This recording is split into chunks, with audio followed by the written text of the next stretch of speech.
Hello everyone and good evening सभी को। उम्मीद करता हूँ मेरी वॉइस प्रॉपर आ रही होगी सभी तक। और आज आपको बताएंगे कि वॉइस कैसे आ रही प्रॉपर ही है। ठीक है, आज हम लोग साउंड टॉपिक पढ़ने वाले हैं। तो एक बार कंफर्म कर दीजिए सभी लोग और सभी को गुड इवनिंग।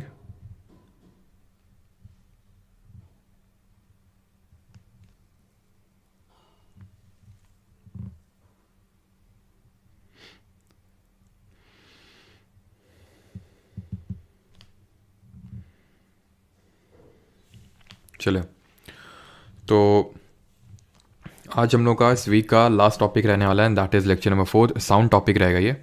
और इसमें हम आज काफ़ी सारी चीज़ें देखेंगे। तो चलिए स्टार्ट करते हैं। सबसे पहले व्हाट इज़ साउंड। अगर मैं आपसे क्वेश्चन पूछूं कि साउंड होता क्या है, व्हाट इज़ साउंड, तो sound is a form of energy. It is a form of energy. और एनर्जी आप जानते हैं क्या होती है। एनर्जी आपने कल पढ़ी है, कल पढ़ी थी ना एनर्जी। एनर्जी क्या है? Capacity to do the work, यानी ये भी वर्क कर रही है साउंड। अभी एनर्जी कैसे है वो देखते हैं। ठीक है, तो सबसे पहले तो यही ध्यान रखना, it is a form of energy. जैसे ही कल हम लोगों ने डिफरेंट फॉर्म्स ऑफ एनर्जीज पढ़ा था। जरा ये बताइए, मैकेनिकल एनर्जी क्या होता है? यांत्रिक जो ऊर्जा होती है वो क्या होती है? Mechanical energy. यांत्रिक ऊर्जा क्या होती है? तो it is the sum of kinetic energy, यानी कि गतिज ऊर्जा, एंड पोटेंशियल एनर्जी, स्थितिज ऊर्जा। काइनेटिक एनर्जी की बात करें तो ये वो एनर्जी है which is possessed by a body due to its state of motion. Motion है तो वेलोसिटी होगी, चल रही है तो वेलोसिटी होगा, यानी कि वेग होगा। और अगर वेग है तो भैया काइनेटिक एनर्जी होगी, यानी कि गतिज ऊर्जा होगी। गतिज ऊर्जा के अगर फॉर्मूले की बात करें तो that is we all know half mass into velocity का square, half m v square. And बात करें पोटेंशियल एनर्जी की तो हमने देखा था कि इसका एक फॉर्म होता है ग्रेविटेशनल पोटेंशियल एनर्जी, कि आप किसी चीज़ को किसी हाइट तक रेज करते हो तो वहाँ पे एम जी एच, ये फॉर्मूला मैं बता रहा हूँ। वैसे तो आप किसी बो को, यानी कि अगर मैं बात करूँ जो तीर कमान होता है ना, उसको स्ट्रेच करोगे। अगर आप वो स्ट्रेच किए हुए पकड़े हुए अभी आप उसको तीर को, यानी एरो को, तो वो अभी उसमें पोटेंशियल एनर्जी भर भर के है। जैसे ही आपने उसको हाथ छोड़ा, रिलीज किया, उसमें पूरी पोटेंशियल एनर्जी काइनेटिक एनर्जी में तब्दील होना शुरू हो जाएगी। डैम में जो at a height, certain height water store है, उसमें भी क्या है? Potential energy. और हमने कल एनर्जी के डिफरेंट फॉर्म्स ऑफ कन्वर्जन भी देखे थे कि एनर्जी किस फॉर्म में कैसे क्या कन्वर्ट होती है एक फॉर्म से दूसरे फॉर्म में। और यहाँ पे साउंड जो हम पढ़ने वाले हैं, it is also a form of energy. बिल्कुल सही है, तूफान का देवता कांशा, सबका सही है। नाउ सबसे पहला question, how sound is produced. बहुत आसान है, प्रोड्यूस हो गया। कैसे प्रोड्यूस हो गया? मैंने हाथ को अपनी टेबल में मारा, साउंड प्रोड्यूस हो गया। यानी कि sound is produced by vibrating objects, by vibrating objects, यानी कि दो ऑब्जेक्ट्स की रिक्वायरमेंट की ज़रूरत होती है। एक कहावत है ना, ताली एक हाथ से नहीं बजती, वैसे साउंड भी एक चीज़ से नहीं निकलता है। समझ रहे हैं? अब आपको लगेगा सर साउंड जैसे आप तो जैसे हम लोग बोलते हैं तो हम तो किसी पर नहीं टकरा रहे। साउंड कैसे निकल रहा है? जैसे मैं बोल रहा हूँ या फिर आप भी बोलते होंगे, तो कैसे साउंड निकलता है? ये जो हमारी वोकल कॉर्ड्स है ना अंदर, ये बायोलॉजी में हम लोग पढ़ेंगे, वोकल कॉर्ड्स होती हैं, वोकल कॉर्ड्स, ये वाइब्रेट करती हैं। ठीक है, वोकल कॉर्ड्स वाइब्रेट करती हैं, इस वजह से ये साउंड प्रोड्यूस होता है। ठीक है, अब जैसे कि मान लो फॉर एग्जाम्पल मैंने, ये मेरा पेन है, ठीक है, दिख रहा है तुम लोगों को? इसको मैंने इसमें मारा तो कैसे साउंड प्रोड्यूस हुआ? क्योंकि दो ऑब्जेक्ट्स यहाँ पे स्ट्राइक किए, वाइब्रेशन हुआ, इस वजह से ये साउंड प्रोड्यूस हुआ। तो साउंड प्रोड्यूस क्यों होता है? Due to the vibrating objects, पहला। और जो हम साउंड प्रोड्यूस करते हैं क्योंकि वोकल कॉर्ड्स वाइब्रेट हो रही हैं। अभी आप पढ़ेंगे कि भाई लड़कियों की और लड़कों की आवाज़ अलग अलग क्यों होती है, वोकल कॉर्ड्स क्या अलग अलग होते हैं, अभी देखेंगे क्या अलग होते हैं क्या नहीं होते हैं। ठीक है, और किसी की और सबकी आवाज़ में अंतर, किसी की आवाज़ है, जैसे मेरी आवाज़ आपकी आवाज़ से अलग होगी, आपकी आवाज़ आपके दोस्त से अलग होगी, आपके घर वालों से अलग होगी। हाँ, थोड़ी बहुत मैच कर सकती है। जैसे कि अगर मैं अपनी बात करूँ तो मतलब मेरी जो वॉइस है थोड़े मेरे फादर के साथ मैच करती है, तो लेकिन एग्जैक्टली तो सेम नहीं हो सकती है ना। तो ये क्यों होता है वो अभी हम सारी चीज़ें देखेंगे, कैरेक्टरिस्टिक या फिर जो हमारी प्रॉपर्टीज़ ऑफ साउंड होती हैं उसमें। अब बात आती है how sound propagates. Sound produce तो हो गया, साउंड प्रोड्यूस तो हो गया, साउंड ऐसे करके, लेकिन ये मेरे कानों तक पहुंचा कैसे? भाई देखिए, आपके कानों तक जो मैंने साउंड प्रोड्यूस किया वो दूसरे, मतलब उसका वो अलग चीज़ से पहुंच रहा है, उसमें टेक्नोलॉजी आप ऐसे समझ सकते हो इन्वॉल्व है। लेकिन जैसे कि मैंने यहाँ पे किया और मुझे सुनाई दिया, फिर आप भी अभी अगर साउंड प्रोड्यूस करोगे तो आपको कैसे सुनाई दिया? कैसे सुनाई दिया? तो वो सुनाई दिया मीडियम की वजह से। मीडियम मतलब what is this medium? Medium होता है जिसकी वजह से ये साउंड एनर्जी जो हम बोल सकते हैं ये वेव्स के फॉर्म में ट्रैवल करता है। I again repeat, sound propagate क्यों किया? साउंड यहाँ से, मान लो कि ट्यूनिंग फॉर्क है, सब जानते हैं ना ट्यूनिंग फॉर्क है, ऐसे मैंने इसको ऐसे किया, टन सी आवाज़ आई ऐसे करके, ठीक है, और ये कान तक की आवाज़ पहुंची। पता है कैसे? ट्यूनिंग फॉर्क और कान के बीच में मीडियम है। तो क्या सर अगर मीडियम ना होता तो ना जाती? ना जाती। ना मीडियम होता का मतलब क्या है? वैक्यूम होता, निर्वात होता। ये सभी को पता है ना कि वैक्यूम का मतलब होता है कि मीडियम नहीं है। मीडियम क्या होता है? मीडियम तीन तरह का, थ्री फॉर्म्स ऑफ मीडियम होते हैं, सॉलिड, लिक्विड एंड गैस। वैसे तो प्लाज्मा और ये बोसॉन ये भी होते हैं हमारे, बोस आइंस्टाइन जो कंडेंसेट होता है, लेकिन वो अभी हम नहीं उसको डील करेंगे। अभी जो इंपॉर्टेंट मेजरली जो हमारे प्राइमरली तीन फॉर्म्स ऑफ मीडियम होते हैं, that are solid, liquid and gas. ठीक है, fourth and fifth state of matter पे भी हम नहीं जा रहे हैं। तो ये सॉलिड, लिक्विड, गैस का होना ज़रूरी है अगर वेव को ट्रैवल करना है, इस एनर्जी को ट्रैवल करना है। अब ये एनर्जी ट्रैवल कैसे करती है? मैंने बताया वेव फॉर्म में। अब ये वेव कैसे बनती है वो समझो, ठीक है? तो ये समझ गए ना, लेकिन उससे पहले वेव क्या होती है? What are the types of waves? तो वेव वो चीज़ होती है जिससे कि मीडियम के थ्रू एनर्जी ट्रैवल करती है। एनर्जी यानी कि इस केस में जो हमारी साउंड एनर्जी है वो वेव्स के फॉर्म में ट्रैवल कर रही है, यानी कि जो मीडियम है उसको एक पॉइंट से, सोर्स से लेके जहां तक उसका डेस्टिनेशन है पहुंचा रहा है वेव्स के फॉर्म में। टाइप्स ऑफ वेव्स की अगर मैं बात करूं तो दो तरह की वेव्स होती हैं। एक होती है मैकेनिकल वेव, जिसको कि हम यांत्रिक वेव भी बोल सकते हैं, ठीक है? मैकेनिकल वेव यानी यांत्रिक तरंग, वेव्स को हिंदी में बोलेंगे तरंग, ठीक है? और हम ये टॉपिक क्या पढ़ रहे हैं? ध्वनि तरंग, साउंड वेव्स, ठीक है? तो एक होती है मैकेनिकल वेव और दूसरी होती है नॉन मैकेनिकल वेव, यानी कि एक तो ये यांत्रिक हो गई और ये हो गई अयांत्रिक, है ना, जो यांत्रिक नहीं है, नॉन मैकेनिकल वेव। अब इन दोनों में अंतर क्या होता है? अंतर ये होता है कि इस टाइप ऑफ वेव के लिए no medium is required to propagate, no medium is required. इसका सिंपल मतलब ये है कि अगर निर्वात भी होगा, वैक्यूम भी होगा, तो भी ये टाइप ऑफ की वेव ट्रैवल कर लेगी। इसका बेस्ट एग्जांपल है लाइट वेव। लाइट जो वेव है वो बिना मीडियम के भी प्रोपोगेट कर जाती है, वैक्यूम में लाइट वेव चल सकती है। मैकेनिकल वेव की अगर बात करूं तो यहां पे मीडियम इज रिक्वायर्ड, ठीक है? यहां पे मीडियम इज रिक्वायर्ड। इसका एग्जाम्पल है साउंड वेव, ध्वनि तरंग। ध्वनि तरंग जो है आपकी निर्वात में कभी नहीं चल सकती। कहीं निर्वात हो, आप बोलो वहां पे, आप बस आपका मुंह चलता हुआ दिखाई देगा, आवाज नहीं आएगी। टाइप ऑफ वेव्स में आपने ये चीज पढ़ी। अब वेव एनर्जी को एक तरह से, ये मतलब एनर्जी जिस तरह से, जिस फॉर्म में ट्रैवल करती है उसको वेव बोलते हैं।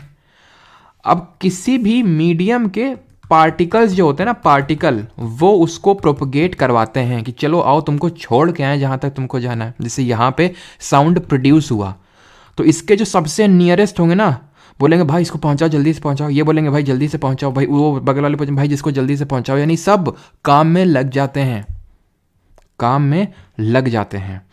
और जिस फॉर्म में ये वाइब्रेट करते हैं पार्टिकल्स, वो दो तरह के फॉर्म होते हैं। एक होता है लॉन्गिट्यूडनल फॉर्म, वो कुछ इस तरह का फॉर्म होता है जहां पे इसने बोला भाई जाओ जाओ जाओ जाओ जाओ, ठीक है, ऐसे ऐसे। एक होता है आपका ये फॉर्म, यहां पे मैं दिखाता हूं, नहीं है क्या, एक सेकेंड, इसमें देखो ये एक होता है ये फॉर्म जहां पार्टिकल उछल रहे हैं। यहां पे क्या था, पार्टिकल उछल नहीं रहे थे, ठीक है? यहां पे पार्टिकल उछल नहीं रहे थे एक दूसरे से इस तरह, यानी कि ऐसे समझ लो कि हिचकी ले रहे हैं, ठीक है? इस तरह से अगर पार्टिकल ऐसे ऊपर नीचे ऊपर नीचे ऊपर नीचे होके अगर इस पर्टिकुलर एनर्जी को आगे बढ़ाएंगे, वो अलग फॉर्म होता है। इस फॉर्म को जहां पे पार्टिकल्स, देखिए वेव इसी डायरेक्शन में चल रही है। मैं फिर से आपको समराइज करता हूं, देखो यहां पे आओ। दो तरह की मैंने वेव बोला है, ठीक है? एक तरह की जो वेव होती है, देखिए पहली बात तो ये कि वेव ऐसे ही ट्रैवल करती है, इस डायरेक्शन में वेव ट्रैवल कर रही है, वेव इस डायरेक्शन में ट्रैवल कर रही है। जो मैंने आपको एक केस दिखाया पहला वाला, उसमें क्या था, उसमें यह था कि जो पार्टिकल्स थे, पार्टिकल, ठीक है, वो क्या कर रहे थे, ऐसे ऐसे ऐसे ऐसे एक दूसरे को मार रहे थे, धक्का दे रहे थे, ठीक है? दूसरा फॉर्म है, दूसरा फॉर्म क्या है, ऊपर नीचे उठ रहे हैं, ऊपर नीचे उठ रहे हैं। तुमने कभी ये काम किया है? ये तो सबने किया होगा, बताना कमेंट में। नदी में या तालाब में स्टोन फेंका होगा, पत्थर फेंका होगा। पत्थर अगर जब तुमने फेंका होगा तो तुमने अगर देखा हो तो तरंग उठती हैं, वेव्स उठती हैं। कहाँ पे? वाटर में, और वो वेव कुछ इस तरह से होती है, पानी इस तरह से उठता और गिरता, उठता और गिरता, उठता और गिरता, उठता और गिरता है, लेकिन वो क्या पानी मूव करता है क्या आगे? पानी क्या मूव करता है क्या आगे? नहीं, पानी लहर मारता है। ऐसा नहीं कि तुमने यहाँ पे वो ईंट मारा तो वहाँ पे मतलब, या फिर तुमने कोई बहुत वो मारा तो यहाँ पे वाटर लेवल राइज हो जाएगा ना, ऐसा नहीं होता है। क्यों? क्योंकि ये जो पार्टिकल्स होते हैं ना, ये जो पार्टिकल्स होते हैं ये अपनी पोजीशन चेंज नहीं करते हैं। They do not move, they do not move. वो बस इंफॉर्मेशन को एक तरह से पास ऑन कर देते हैं कि भाई इसको आगे बढ़ा दो। किस फॉर्म से पास ऑन कर रहे हैं, ऐसे हिचकी मार के कर रहे हैं या फिर लहर मार के कर रहे हैं, वो डिपेंड करेगा कि ये किस टाइप की वेव है। अगर ये कर रहे हैं कैसे, यहाँ पे देखो, ये अगर कर रहे हैं ऐसे ऐसे ऐसे ऐसे ऐसे आगे पीछे आगे पीछे आगे पीछे आगे पीछे आगे पीछे, तो इसको बोलते हैं लॉन्गिट्यूडनल वेव। हिंदी में इसको बोलते हैं अनुदैर्ध्य तरंग। ठीक है, अनुदैर्ध्य तरंग बोलते हैं इसको। और ये जहाँ पे ये इस तरह से लहर मारते हैं, फिर से दिखाता हूँ आपको, ये ठीक है, ये देख रहे हैं आप, ये ऊपर नीचे, आपको लग रहा है कि ये वेव मतलब ये स्प्रिंग ट्रैवल कर रही है, स्प्रिंग नहीं आगे बढ़ रही है, स्प्रिंग जो है बस ऊपर नीचे हो रही है, ऊपर नीचे हो रही है। It is called as transverse waves या फिर अनुप्रस्थ तरंग।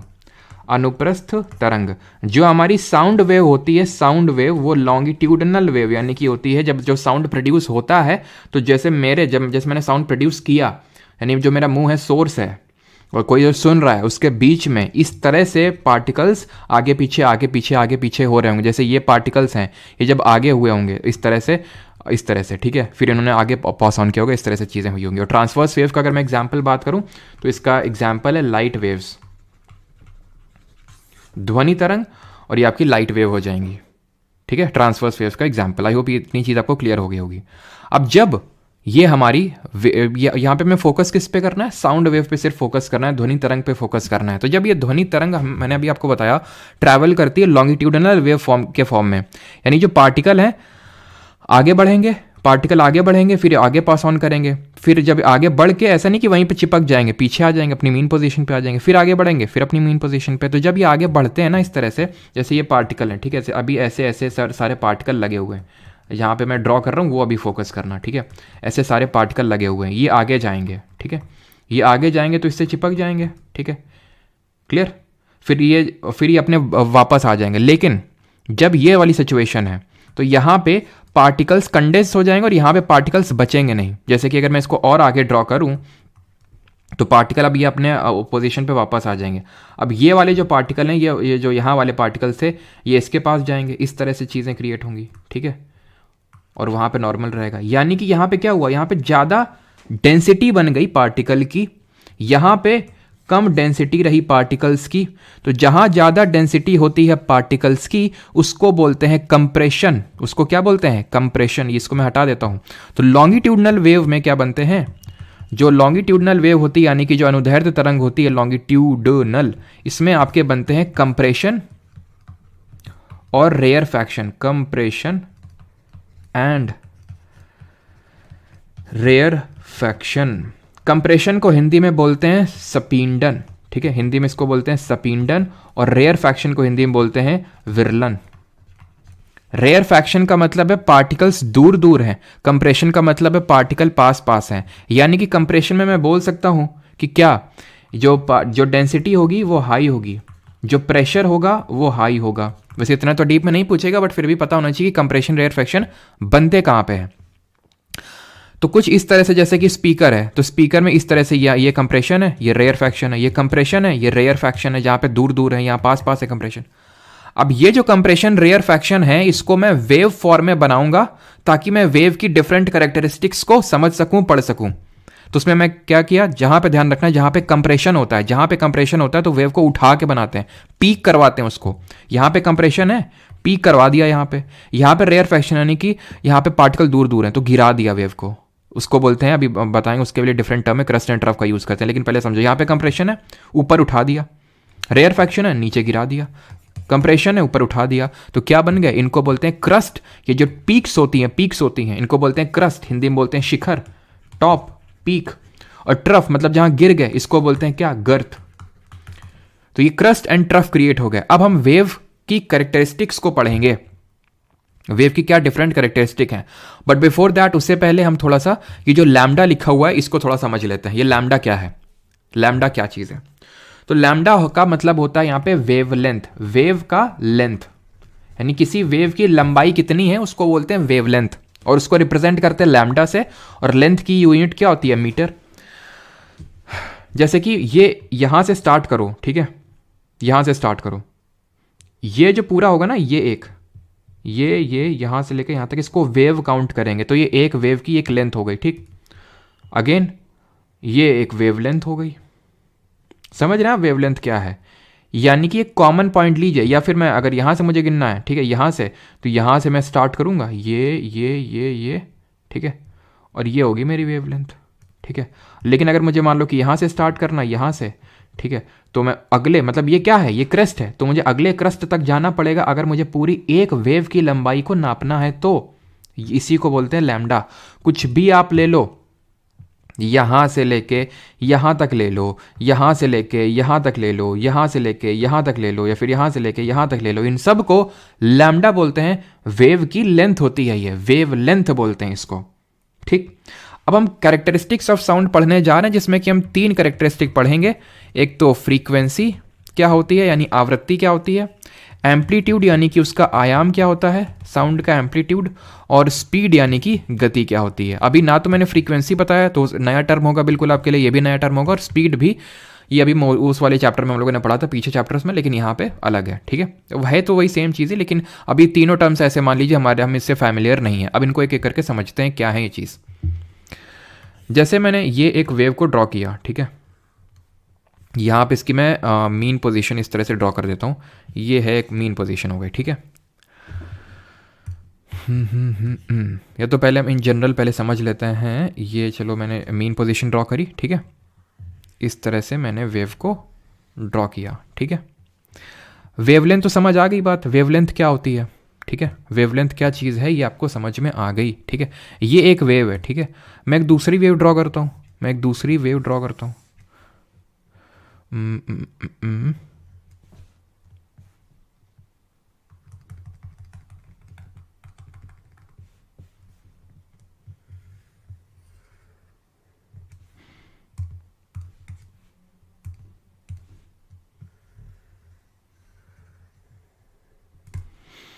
ऊपर वाली नीचे वाली में क्या अंतर है, ऊपर वाली और नीचे वाली में ये अंतर है कि यहाँ पे सेम है ये, मतलब सेम इन दी सेंस कि मैं एक पर्टिकुलर टाइम की बात कर रहा हूँ कि एक पर्टिकुलर टाइम में इस वेव ने, मतलब इसकी बस एक ही वेव हमें देखने को मिली है, ठीक है। यहाँ पे 2 बार देखने को मिल गई एक तरह से अगर हम देखें तो, है कि नहीं। या फिर आप इसको इस डायग्राम से बेटर समझ सकते हैं, जैसे ये दो डायग्राम है, ऊपर एक वेव डिस्टर्बेंस और नीचे एक वेव डिस्टर्बेंस है, ठीक है। दोनों में क्या अंतर है, दोनों में क्या अंतर है। अगर मैं एक टाइम पीरियड चलो ले लेता हूँ, यहाँ पे इसको इस तरह से ड्रॉ कर देता हूँ, ठीक है, इसको इस तरह से ड्रॉ कर देता हूँ यहाँ पे। तो यहाँ पे आपने एक चीज़ को देखा, यहाँ से वेव इसने एक तरह से 2 बार यहाँ पे एक तरह से वाइब्रेट किया हम बोल सकते हैं। यहाँ पे सिर्फ एक ही हमें वाइब्रेशन देखने को मिला, ठीक है। ये एक टाइप ऑफ आपका है, और ये एक आप देख पा रहे होंगे ये दूसरा वेव डिस्टर्बेंस है। हैं तो यहाँ पे सेम ही, ठीक है, यहाँ पे भी एक ही, अगर हम देखें तो एक ही बार वेव जितना, मतलब यहाँ पे भी एक ही बार हुआ वेव का, मतलब एक बार वेव वाइब्रेट की है, और यहाँ पे भी एक बार वेव वाइब्रेट की है। लेकिन दूसरे वाले अगर हम डायग्राम में देखें तो एक चीज़ आप ध्यान से देखिएगा, यहाँ पे ये वेव का एक हम बोल सकते हैं वेव का वेवलेंथ हुआ है, मतलब ये एक ट्रफ है और ये एक उसका पिछला वाला ट्रफ था, ठीक है, तो ये एक वेवलेंथ हो गई। यहाँ पे देखना, यहाँ पे मैं इसको इस तरह से फॉर द रेफरेंस इसको इस तरह से ड्रॉ कर लेता हूँ, ठीक है। यहाँ पे 1, ठीक, 2, ठीक, 3, ठीक, 4, यानी कि उसी टाइम में ऊपर वाली वेव एक बार मूव करी, यहाँ पे 4 बार मूव कर गई। इसको बोलते हैं, यानी कि एक पर्टिकुलर टाइम, कितना टाइम लगा, तो यहाँ पे टाइम ज़्यादा लगा, एक तरह से हम देख रहे हैं टाइम ज़्यादा लग रहा है, वेव को एक तरह से प्रोपगेट होने में ज़्यादा टाइम ले रहा है, यहाँ पे टाइम कम लग रहा है, ठीक है। इसी चीज़ को हम बोलते हैं फ्रीक्वेंसी यानी आवृत्ति। फ्रीक्वेंसी आप, ये तो पहली बार आप टर्म ने नहीं सुना होगा आपने, ठीक है। फ्रीक्वेंसी का मतलब होता है कि कितने रेपिटेशन में कोई चीज़ हो रही है। जैसे कि फॉर एग्जांपल अगर मैं मेरे लेक्चर, जैसे ये वाला लेक्चर मंडे टू फ्राइडे होता है, तो मतलब क्या इसकी फ्रीक्वेंसी है कि 7 दिन में 5 दिन लेक्चर होता है। हो सकता है इसको मैं ऑल्टरनेट डेज कर दूंगा, यानी कि एक दिन कर दूंगा, ठीक है। या फिर मैं अपने लेक्चर को 3 दिन कर दूं। अभी 5 दिन का है, 3 दिन लेक्चर में कर दूं, तो फ्रीक्वेंसी मेरी कम हो गई कि ज़्यादा हो गई? ऑब्वियस ही बात है, मेरी फ्रीक्वेंसी कम हो गई, ठीक है। यानी कि एक हफ्ते में अब सिर्फ मैं 3 बार ही क्लास ले रहा हूँ, अभी 5 बार। अगर मैं हफ्ते में 7 दिन क्लास लूँ तो मेरी फ्रीक्वेंसी ज़्यादा हो जाएगी। उसी तरह यहाँ पे है, यहाँ पे वेव सिर्फ एक बार ही वेव डिस्टर्बेंस दिखा रही है, फिर एक ही पूरी वेव बन रही है एक पर्टिकुलर टाइम में। मान लो ये टाइम 1 सेकेंड का है, मान लो ये टाइम 1 सेकेंड का है, तो ऊपर वाले केस में 1 सेकेंड में जो वेव है वो एक बार वाइब्रेट कर रही है, यहाँ पे 4 बार वाइब्रेट कर रही है। यानी कि वेव यहाँ पे कम टाइम ले रही है प्रोपोगेट होने में। तो ध्यान रखिएगा, यहाँ से जो हमारी एक पहली प्रॉपर्टी है फ्रीक्वेंसी, उसका यहाँ पे जनरल फॉर्मूला निकल के आ जाता है कि जिसको कि हम, ध्यान रखना, फ्रीक्वेंसी को हम न्यू से डिनोट करते हैं, ठीक है, न्यू से डिनोट करते हैं, ठीक है। अब एफ बी लिख देते हैं, लेकिन एक्चुअल में जिसको डिनोशन होता है वो न्यू से होता है, और इसको हम लिख सकते हैं 1 टाइम, क्योंकि इन्वर्सली प्रोपोर्शनल है ना टाइम के। टाइम जितना ज़्यादा लेगी वेव, उसकी फ्रीक्वेंसी उतनी कम होगी, और जितना कम टाइम लेगा फ्रीक्वेंसी उतनी ही ज़्यादा होगी। इसको हिंदी में आवृत्ति बोलते हैं। और इसकी यूनिट की अगर बात करेंगे, यूनिट की, तो टाइम की यूनिट क्या होती है? सेकंड, ठीक है। तो इसकी यूनिट हो जाएगी सेकंड इनवर्स, लेकिन इसी को हम हर्ट्ज बोल देते हैं साइंटिस्ट के नाम पे, जैसे हमने पीछे देखा था Newton and joule and so on, ठीक है, तो हर्ट्ज बोल देते हैं। अब फ्रीक्वेंसी ही पता है किसी भी साउंड की पिच को भी डिटरमाइन करता है। किसी भी साउंड की जो पिच होती है वो एक्चुअल में फ्रीक्वेंसी से डिटरमाइन होती है। और लड़कियों का जो साउंड होता है उसकी पिच हाई होती है, गर्ल्स के जो साउंड होता है उसमें हाई पिच होती है, हाई पिच होती है, हाई श्रिलनेस होती है वॉइस में। जितनी ज़्यादा पिच फ्रीक्वेंसी होगी उतनी ज़्यादा पिच होगी, उतनी ज़्यादा श्रिलनेस होगी। श्रिलनेस मतलब पतली आवाज़ होती है कि लड़कियों की, लड़कों की थोड़ी सी बेस ज़्यादा होता है, भारी ज़्यादा होती है। ऐसा क्यों होता है? क्योंकि लड़कियों की जो वोकल कॉर्ड्स हैं वो जल्दी जल्दी 1 सेकंड में बहुत जल्दी जल्दी वाइब्रेट करती हैं, इसलिए उनकी फ्रीक्वेंसी ज़्यादा होती है। टाइम कम लेती हैं उनकी वोकल कॉर्ड्स वाइब्रेट करने में और फिर वो प्रोपेगेट होने में, तो इस टाइम कम तो फ्रीक्वेंसी ज़्यादा। तो ध्यान रखना, पूछ ले कि पिच किस चीज़ पे पिच को कौन सी चीज़, कौन सी कैरेक्टरिस्टिक है साउंड की जो डिटरमाइन करती है, दैट इज़ फ्रीक्वेंसी। अब आते हैं एम्पलीट्यूड पे। एम्पलीट्यूड क्या होता है, ठीक है। अभी एम्पलीट्यूड क्या चीज़ है, तो यहाँ पे देखिए इस फिगर को, दूसरे वाले फिगर ने हमें ज्ञान दिया फ्रीक्वेंसी के बारे में, पहला वाला देगा हमें एम्पलीट्यूड के बारे में। अब यहाँ पे देखिए ये वेव शुरू हुई, वेव खत्म हो गई ना, यहाँ पे खत्म हो गई एक वेव, यहाँ से शुरू हुई और यहाँ पे कहाँ पे खत्म होगी, यहाँ पे खत्म होगी। एक चीज़ देखिए, सेम ही टाइम तो ले रहा है, टाइम यहाँ पे सेम है, यानी वहाँ पे भी एक पूरा वेवलेंथ बन रहा है, 1 सेकंड मान लेते हैं इस टाइम को, यहाँ पे भी पूरा एक वेवलेंथ बन रहा है 1 सेकंड टाइम में ही, उतना ही तो टाइम लग रहा है। मैंने ऊपर से नीचे इसलिए लाइन ड्रॉ करके दिखा दिया। तो अंतर क्या है इसमें? अंतर ये कि ये कम ऊपर गया, यहां ज्यादा ऊपर गया, इसको मीन पोजीशन बोलते हैं, इसको जो ये मीन पोजीशन, तो मीन पोजीशन से ऊपर गया। जैसे मैं बोलता हूं कि बच्चों, ठीक है, तो ये हो गया बच्चों, और मैंने बोला बच्चों, तो ये हो गया बच्चों, ठीक है। मतलब कि मैंने अपना वॉइस है उसका लाउडनेस बढ़ा दिया। लाउडनेस बढ़ाऊंगा तो मीन जो पोजीशन होगी उससे मेरा साउंड और ऊपर जाएगा, वेव और ऊपर जाएगी, यानी मेरे साउंड का जो एम्पलीट्यूड होगा वो बढ़ गया। ये जो चीज़ है, this thing is called as amplitude, कि मीन पोजीशन से वेव कितना ऊपर उठ रही है, that is called as amplitude, यानी कि ध्वनि का आयाम बोला जाता है। तो यहाँ पे जो एम्पलीट्यूड है ऊपर वाली वेव के केस में वो कम है, यानी कि किसी ने आराम से बोला हुआ है, यहाँ पे जोर से बोला हुआ है। फ्रीक्वेंसी सेम है, लेकिन एम्पलीट्यूड दोनों का अलग है। यानी कि एम्पलीट्यूड किस चीज को डिटरमाइन कर रही है? एम्पलीट्यूड लाउडनेस को डिटरमाइन कर रही है, ध्वनि की लाउडनेस कितनी होगी। जैसे मैंने बोला अभी कि बच्चों, और एक मैंने बच्चों, ठीक है, तो मतलब कि दोनों में लाउडनेस, दूसरे वाले में ना थोड़ा ज़्यादा लाउड हुआ था, ठीक है। और लालू जी बोलते ना, मोदी जी ज़्यादा ना बोलिए नहीं नर्व फट जाएगा, बोला एक नाम ने देखा होगा ना वीडियो, तो इसी से बोला जाता है कि लाउड आप अगर बोलेंगे तो वोकल कॉर्ड्स जो है आपकी डिस्टर्ब हो सकती हैं, ऑलराइट, क्योंकि अगर आप हाई एम्पलीट्यूड उसको मीन पोजीशन से और ऊपर उठाएंगे। लाउडनेस की यूनिट होती है, ध्यान रखना, लाउडनेस की यूनिट होती है डेसिबल में मापते हैं इसको, डेसिबल में। और हम बोलते भी हैं कुछ लिमिट होती है, जैसे कि 0 से लेके 130 डेसिबल, ये एक लिमिट होता है। 130 डेसिबल के ऊपर का जो साउंड होता है उसको नॉइज कंसिडर किया जाता है। नॉइज क्या होता है? नॉइज एक अनप्लेजेंट साउंड होता है, जो कि बिल्कुल प्लेजेंट नहीं लगता है, जो कि बहुत बेकार लगता है। अगर आपसे कभी ये चीज़ पूछ ले कि नोट क्या चीज़ होती है, नोट, जहाँ पे मैं लिख देता हूँ, ठीक है, उसके बाद स्पीड ऑफ साउंड पे आते हैं, नोट क्या होता है, और किसी को कोई डाउट होगा तो पूछ लेगा, ठीक है। देखिए एक साउंड की क्वालिटी होती है, टिम्बर बोलते हैं उसको, ठीक है, टिम्बर। अभी मैंने बोला कि लड़कियों का जो साउंड होता है, अच्छा ये बताओ कि ये एक मस्कीटो है, ठीक है, मच्छर है, ठीक है, और ये एक लॉयन है, इनमें से किसका फ्रीक्वेंसी ज़्यादा होगा, किसका एम्पलीट्यूड ज़्यादा होगा? टिम्बर क्या होता है? टिम्बर वो क्वालिटी ऑफ साउंड है जो ना तो फ्रीक्वेंसी ना तो एम्पलीट्यूड पे डिपेंड करती है, ये उसकी अलग ही कैरेक्टरिस्टिक होती है, किसी पे वेव पे डिपेंड नहीं करती है टिम्बर। जैसे मेरा साउंड, जैसे मैंने बताया, मेरा साउंड और आपका साउंड हो सकता है, जैसे मैंने बताया कि फीमेल का वॉइस श्रिल होता है क्योंकि पिच ज़्यादा होती है, क्योंकि फ्रीक्वेंसी ज़्यादा होती है, वोकल कॉर्ड जल्दी जल्दी वाइब्रेट करती है इन अ सेकेंड, एक सेकंड में जल्दी जल्दी जल्दी वाइब्रेशन होते हैं, ये फ्रीक्वेंसी ज़्यादा है, एक सेकंड में कम वाइब्रेशंस हो रहे हैं, मतलब फ्रीक्वेंसी कम है। टिम्बर एक अलग चीज़ है, टिम्बर क्वालिटी ऑफ साउंड है एक तरह से, क्वालिटी, ये क्वालिटी है एक तरह से, क्वालिटी है, ठीक है। तो जितना मतलब क्वालिटी एक तरह से प्लेजेंटनेस ऑफ साउंड, प्लेजेंट कितना साउंड है उसको डिटरमाइन करता है, ठीक है। किसी का साउंड ज़्यादा प्लेजेंट लगता है, किसी का कम लगता है, लेकिन वो इसका एम्पलीट्यूड और फ्रीक्वेंसी से कोई लेना देना नहीं, बस ध्यान रखना। कभी पूछ ले नोट क्या चीज़ होती है, नोट, म्यूजिकल नोट आपने सुना होगा, ठीक है। तो नोट को अगर मैं डिफाइन करूं तो it can be said to be a sound which is a mixture, which is a mixture, which is a mixture of several frequencies, बहुत सारी फ्रीक्वेंसीज को मैच करवा के एक नोट ऑफ साउंड बनाया जाता है, जो कि हमारे म्यूजिशियंस करते हैं, ठीक है, सर्टेन फ्रीक्वेंसीज। मस्कीटो की अगर बात करेंगे तो इसकी फ्रीक्वेंसी ज़्यादा होगी, ठीक है, ऐसे करके बहुत जल्दी जल्दी, बहुत जल्दी जल्दी जो है वाइब्रेट करते हैं इसे, ठीक है। और लॉयन की अगर बात करेंगे तो लॉयन का जो एम्पलीट्यूड होगा, एम्पलीट्यूड वो ज़्यादा होगा, ठीक है, एम्पलीट्यूड ज़्यादा होगा, यानी कि इसका लाउडनेस ज़्यादा होता है इसके साउंड में, ठीक है, लाउडनेस, भारीपन ज़्यादा होता है। और इसकी जो वॉइस में है पिच ज़्यादा होती है, ठीक है, इसकी हाई पिच होती है।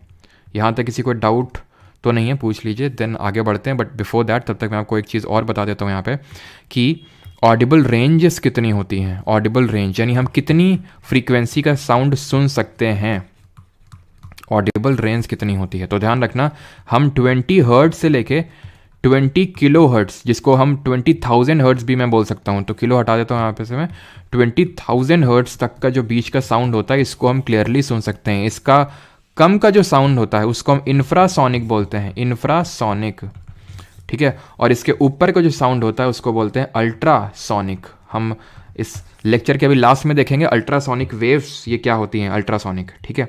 अच्छा आपने नाम सुना होगा, मतलब, और इनके एप्लीकेशंस भी देखेंगे। आपने नाम सुना होगा सबसोनिक, किसने सुना है? सबसोनिक, सुपरसोनिक, कोई बताएगा ये क्या होते हैं सबसोनिक, सुपरसोनिक? जब ये आपने मिसाइल वगैरह जब आप पढ़ते हो तब उसमें सुनते हो, ठीक है। सबसोनिक, सुपरसोनिक, और एक हाइपरसोनिक भी होता है, ठीक है, हाइपरसोनिक। तो ये क्या होते हैं? ये होते हैं आपके जो मिसाइल्स स्पीड ऑफ साउंड से, या तो चलो पहले स्पीड ऑफ साउंड पढ़ लेते हैं तब समझ में आएगा आपको, स्पीड ऑफ साउंड उसके बाद सबसोनिक और इसमें आते हैं, ठीक है। हम्म।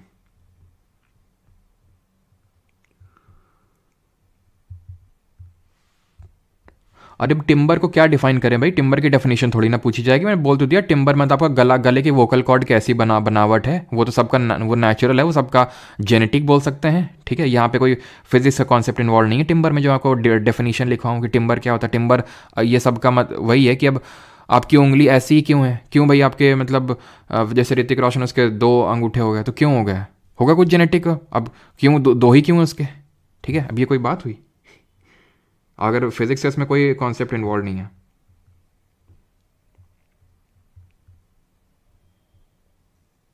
वो एक तरह से क्वालिटी है, बस मैंने आपको पहले ही बताया, ठीक है, जिससे कि आप किसी दो साउंड के बीच में डिफरेंशिएट कर सकते हो विद दी सेम फ्रीक्वेंसी, जिनकी सेम फ्रीक्वेंसी फिर भी।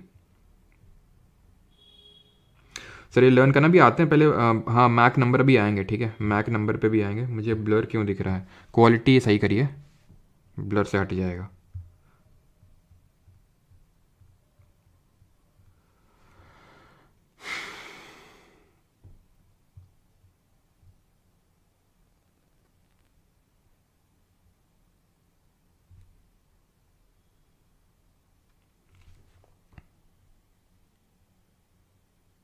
चलिए अभी आते हैं स्पीड ऑफ साउंड पे, देन आते हैं इस पे, ठीक है, डाउट नहीं है। तो स्पीड ऑफ साउंड कितनी होती है नॉर्मल अगर हम कंसिडर करें एयर में? देखिए पहली बात तो ये है कि स्पीड ऑफ साउंड को एक मीडियम चाहिए, सॉलिड लिक्विड गैस। तो पहले तो ये समझ लो कि जो स्पीड ऑफ साउंड होती है वो सॉलिड में सबसे ज़्यादा होती है, देन लिक्विड में, एंड देन गैस में। ये ऑर्डर होता है स्पीड ऑफ साउंड का, solid then liquid then gas. Is that clear? अब ये डिफरेंट मीडियम में दिया हुआ है, क्या ये याद करना है? देखिए एक दो बार तो क्वेश्चन पूछ लिया एग्जैक्टली क्या है स्पीड, लेकिन सब रटने की जरूरत नहीं, थोड़ा सा देख लो, बस एयर वाली रटने की जरूरत है। 346 या फिर 342 मीटर पर सेकेंड। जब हम लाइट पढ़ते हैं ना, तो लाइट की जो स्पीड होती है लाइट की, वो होती है 3 × 10⁸ मीटर पर सेकेंड। तो किसकी ज़्यादा हुई? लाइट की ज़्यादा हुई। यही कारण है, यही रीज़न है कि जब बिजली जब आती है, मतलब जब लाइटनिंग होती है, थंडर्स जब होता है, यानी कि जब बारिश वगैरह के टाइम पे लाइटनिंग होती है, तो हमें उसकी चमक पहले दिख जाती है, लाइट पहले दिख जाती है, लेकिन सुनाई बाद में, उसकी जो गड़गड़ाहट की जो साउंड होती है वो बाद में सुनाई देती है। क्यों? क्योंकि जो लाइट ऑफ स्पीड है वो ज़्यादा होती है एज़ कम्पेयर टू लाइट मतलब साउंड की स्पीड से, इसलिए। अब आपसे क्वेश्चन इस तरह से पूछेगा कि आपको कुछ मीडिया सब्सटेंसेस लिख देगा और पूछेगा इनमें से सबसे ज़्यादा किस में स्पीड होती है। तो ध्यान रखना है एल्यूमिनियम में सबसे ज़्यादा होती है, स्टील से भी ज़्यादा। ठीक है, अभी लेटेस्ट में एग्जाम में कुछ एल्यूमिनियम वगैरह दिया था, अभी हम लोग क्वेश्चंस भी करेंगे। तो स्टील में ज़्यादा होती है, लेकिन स्टील से ज़्यादा निकल में, और निकल से भी ज़्यादा एल्यूमिनियम में। तो सबसे ज़्यादा किस में होती है? निकल में। तो ये सॉरी एल्यूमिनियम में। तो एल्यूमिनियम वाला देख लेना थोड़ा सा, 6420। बाकी तो बस देख लो कि वाटर में एक बार पूछ लेता कि डिस्टिल्ड वाटर में कितनी होती है, तो 1498 होती है। ठीक है, याद करना है तो ऐसे याद कर सकते हो कि जब वास्को डे गामा इंडिया आया था जिस ईयर में, वही वाटर, डिस्टिल्ड वाटर में साउंड की स्पीड होती है। बाकी तो याद करने के रटने की जरूरत नहीं, एयर वाला रटा होना चाहिए और एल्यूमिनियम वाला थोड़ा सा देख लो। बाकी ऑर्डर थोड़ा सा ध्यान में रखना कि एल्यूमिनियम सबसे ऊपर है, then nickel, iron, steel, iron, brass, glass, इस तरह से। और बाकी ये वाला ऑर्डर तो सबसे ज़्यादा इंपॉर्टेंट है, इसको तो आप भूल ही नहीं सकते हैं। अब आते हैं सबसोनिक, सुपरसोनिक और हाइपरसोनिक होते क्या हैं। तो सबसे पहले मैक नंबर क्या होता है? तो मैक नंबर पता है क्या होता है? मैक नंबर का मतलब होता है इट इज़ दी रेशियो होता ही है किसका? Speed of any body. जैसे एयरक्राफ्ट, यहाँ पे हम एयरक्राफ्ट, एयरप्लेन ले रहे हैं, मिसाइल, ठीक है, या फिर मान लेते हैं कि चलो मिसाइल ले रहे हैं, कोई भी चीज़, कोई भी body, speed of body upon speed of sound in that medium, speed of sound in that medium. अब सिंपल सी बात है कि अगर उस स्पीड की बॉडी स्पीड ऑफ साउंड से कम होगी तो वैल्यू जो आएगी वो पॉइंट में आएगी, यानी कि लेस देन 1 आएगी, यानी कि मैक नंबर जो होगा 1 से कम होगा। यही तो मतलब होगा ना, मैक नंबर 1 से कम है। ये क्या हुआ? सबसोनिक कि स्पीड ऑफ साउंड से उस पर्टिकुलर चीज की, मिसाइल है, एयरक्राफ्ट है, 1 से कम है। सुपरसोनिक का क्या मतलब है? सुपरसोनिक का मतलब है कि भाई 1 से तो बड़ी है, लेकिन 5 से, अब इस तरह से हम लिख सकते हैं सबसोनिक को कि 1 से बड़ी, बट जो 5 से है वो छोटी है। ठीक है, 5 से छोटी है। और हाइपरसोनिक क्या है? हाइपरसोनिक वो है जहां पे जो मैक नंबर है दैट इज ग्रेटर देन 5। 5 से जो मैक नंबर है वो बड़ा है। ठीक है, उसको बोलते हैं हाइपरसोनिक। सुपरसोनिक क्या है? 1 से बड़ा है लेकिन 5 से छोटा है। हाइपरसोनिक 5 से बड़ा है और सबसोनिक 1 से छोटा है। सर 1 से अगर एक ही है तो, एक है तो उसको बोलते हैं ट्रांसोनिक। ठीक है, इतना भी नहीं पूछेगा बट फिर भी यहाँ पर लिख लेते हैं। ट्रांसोनिक का मतलब है कि जहाँ पे मैक नंबर जो है वो 1 के बराबर है, उसको बोलते हैं ट्रांसोनिक। क्लियर? तो स्पीड ऑफ साउंड भी देख लिया। अब आते हैं the last topic and that is reflection of sound. Reflection का मतलब क्या होता है? जैसे ये एक दीवार है, यहाँ पे मैंने बॉल मारी, बॉल यहाँ से टकरा के आ गई, रिफ्लेक्शन है, सिंपल। हम लोग जो शीशा यूज़ करते हैं, हम लोग ऑप्टिक्स में पढ़ेंगे, जब लाइट रेज वगैरह पढ़ेंगे, तो वो रिफ्लेक्शन की वजह से हम खुद को देख पाते हैं रोज शीशे में, है ना। उसी तरह ही साउंड का भी रिफ्लेक्शन होता है, साउंड का भी रिफ्लेक्शन होता है और उसको हम बोलते हैं इको। लेकिन सिर्फ वो इको ही नहीं होता है, इको होता है डिस्टिंक्ट, एकदम क्लियर रिफ्लेक्शन ऑफ साउंड। मतलब अब आप में से, अब अच्छा मैं आपसे क्वेश्चन पूछता हूं, आप में से कितने लोगों ने एको सुना है? कितने लोगों ने एको सुना है? आप में से सारे लोग यही बोलेंगे एको सुना है, लेकिन क्या होगा मैं बोलूं कि आप में से हो सकता है सिर्फ कुछ ही लोगों ने एको सुना हो। क्यों? अब जैसे आपने कहीं बंद हॉल होगा, बंद हॉल में बोला होगा क्या, पूजा पूजा पूजा, ठीक है, तो आपको लगा वो एको है, लेकिन ना। क्यों? क्योंकि अगर हमें डिस्टिंक्ट एको सुनना है ना, डिस्टिंक्ट एको सुनना है, क्लियर रिफ्लेक्शन अगर चाहिए, तो जहां से जो साउंड है वो ओरिजिनेट हो रहा है, दैट इज सोर्स, और जहां से रिफ्लेक्ट हो रहा है उसके बीच में एटलीस्ट 7.2 मीटर की डिस्टेंस चाहिए, तभी आप डिस्टिंक्ट इको सुन पाएंगे। डिस्टिंक्ट इको का मतलब ही आपने बोला पूजा, ठीक है। उसके बाद क्लियर पूजा फिर से सुनाई देगा, वो हो सकता है फिर से सुनाई दे, फिर से सुनाई दे, लेकिन क्लियरली सुनाई देगा।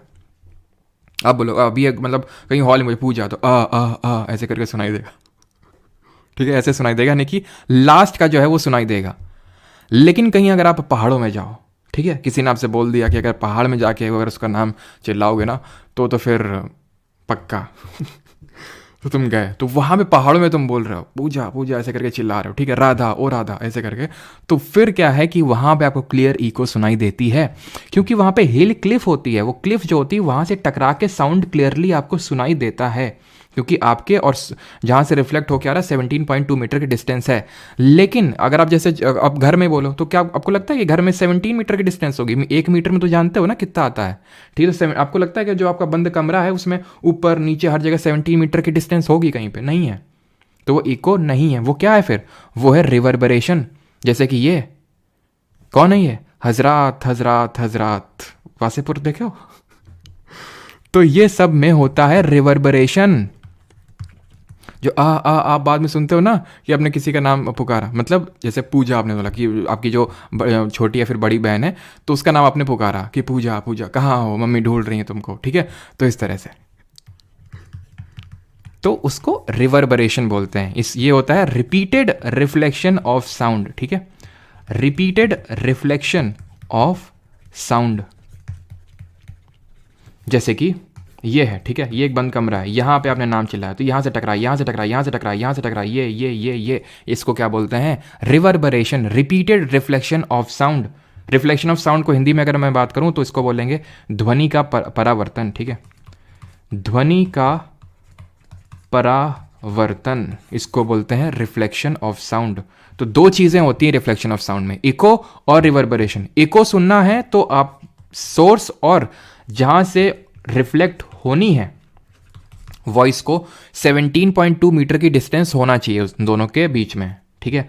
और रिवर्बरेशन की अगर बात करें तो it is the repeated reflection of sound. अब इसमें कई सारी चीज़ें हमारी इसी कॉन्सेप्ट पे वर्क करती हैं, जैसे कि जो स्टेथोस्कोप होता है, स्टेथोस्कोप तो सभी लोग जानते हैं ना, जो डॉक्टर आप बचपन से इसको देख के जो डर बैठ जाता था, है ना। तो ये क्या होता है? ये डॉक्टर क्या करता है इसमें, इस पर्टिकुलर चीज़ को हमारे दिल में लगाता है, मतलब कि हार्ट में, मतलब चेस्ट में लगाता है, और इसके थ्रू वो जो है ईयर पीसेस के थ्रू उस चीज़ को जो नॉइज़ आ रहा है हमारी बॉडी के अंदर से, फिर चेस्ट से हार्ट बीट जो है उसको सुनता है कि सारी चीज़ें प्रॉपर हैं कि नहीं। तो वो कैसे वर्क करता है? ये काफ़ी बड़ा होता है, चौड़ा होता है, सो दैट साउंड इसमें आ सके। देन यहाँ पे क्या होगा, इस तरह से इस तरह से इस तरह से इस तरह से इस तरह से यहाँ पे रिपीटेड रिफ्लेक्शन होगा। एक पार्ट यहाँ पे चला जाएगा साउंड का, एक पार्ट यहाँ पे चला जाएगा, और फिर आपको मतलब डॉक्टर को सुनाई देगा वो, ठीक है, कि भाई किस तरह से सारी चीज़ें हुई, ठीक है। अब यहाँ पे हम आते हैं, बाकी मैंने आपको ये चीज़ तो बताई दी है आई थिंक, है ना, 20 हर्ट्ज़ और ये, लेकिन एक बार इसमें एक चीज़, चलो इंफ्रासोनिक के मैं कुछ एग्जांपल दे देता हूँ, फिर हम आते हैं अल्ट्रासोनिक पे। तो इंफ्रासोनिक की अगर मैं बात करूँ तो जैसे जो हमारे राइनासिरॉस होते हैं, मतलब जो गेंडे होते हैं, वो इंफ्रासोनिक वेव से निकालते हैं, यानी 20 हर्ट्ज़ से कम होती है उनकी जो फ्रीक्वेंसी होती है, और रफली 5 हर्ट्ज़ तक होती है जो हमारे राइनोज आवाज़ निकालते हैं, ठीक है। इससे कम का सुनना पॉसिबल नहीं है। जो छोटे बच्चे होते हैं 5 साल से छोटे, वो भले सुन सकते हैं, जैसे 10 या फिर 15 हर्ट्ज़ तक का सुन सकते हैं वो, लेकिन धीरे धीरे जैसे हम वी गेट ओल्डर तो हमारे मतलब वही ना कि स्टिफनेस बढ़ने लगती है, और फिर हमें यही रेंज होती है। हो सकता है कि मतलब धीरे धीरे जब आप बूढ़े हो जाते हैं तो ये 20 हर्ट्ज़ से भी कम होने लगता है धीरे धीरे, ठीक है। तभी मतलब बूढ़े लोगों को थोड़ा सा ऊँचा सुनाई देता है, थोड़ा उतना क्लियरली सुनाई नहीं देता है ना, यही कारण होता है क्योंकि वो स्टिफ होने लगते हैं, ठीक है। और अब बात कर लेते हैं रेंज ऑफ हियरिंग। हम लोगों ने देख लिया, रेंज ऑफ हियरिंग होता है वही 20 हर्ट्ज़ से लेके 20 किलो हर्ट्ज़, जिसको कि हम बोल सकते हैं रेंज ऑफ हियरिंग, ठीक है, 20,000 हर्ट्ज़ के बीच में होती है। अब हम यहाँ पे आएंगे, मैंने आपको ये बोला कि 20,000 हर्ट्ज़ से जो ऊपर का साउंड होता है उसको हम बोलते हैं अल्ट्रासोनिक साउंड।